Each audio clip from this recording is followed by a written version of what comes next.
Ano ho ang nakikita ninyo dito? May pag-asa pa ba tayong nakikita sa kabila po ng ganitong kumbaga, krisis ba na masasabi itong naranasan natin, Prof?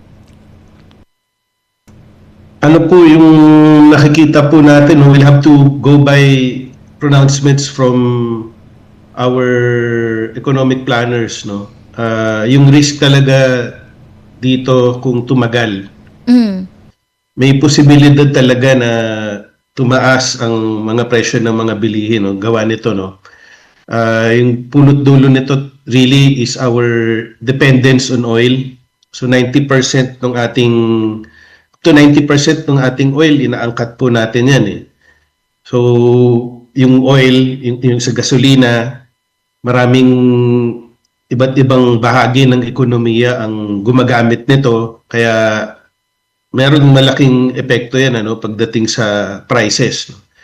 And yun, he even mentioned, Secretary Balisacan, two scenarios.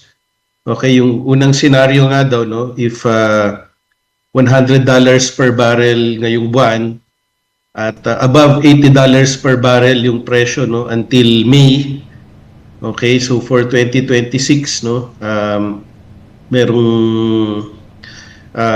chance na tataas tayo dun sa target, hihigit tayo dun sa target. Yung target ng gobyerno 2 to 4%. Apo. So for this year it's possible 4 to 4.2% for this year, But if mas malala at tumagal pa to, like scenario 2 yung sabi nila na $140 per barrel ngayong buwan. Yes, oo. And it is maintained above $80 per barrel until September. It's possible na 4.5 to 4.8% yung ating inflation rate for 2026. Oo. Although pwedeng in 2027 bumaba siya within the range. Ito, Prof, how about the side ng ano natin, ng mga OFWs natin, 'di ba? At yung iba nga nag-uwian na, napilitan ng umuwi at meron pang ibang wala na, displaced sila because of what is happening dun sa gitnang silangan. Ano ang nakikita niyong magiging epekto nito sa ating ekonomiya, Prof? Now, in the early stages of this conflict, remittances can be expected to remain stable for now.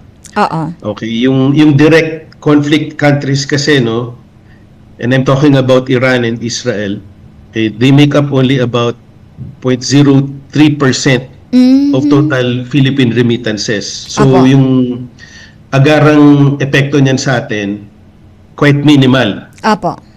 But if, again, the conflict spreads, tumagal siya, okay, yung broader regional war can risk, yung job losses for OFWs, temporary evacuation, and in the host countries, slower economic activity.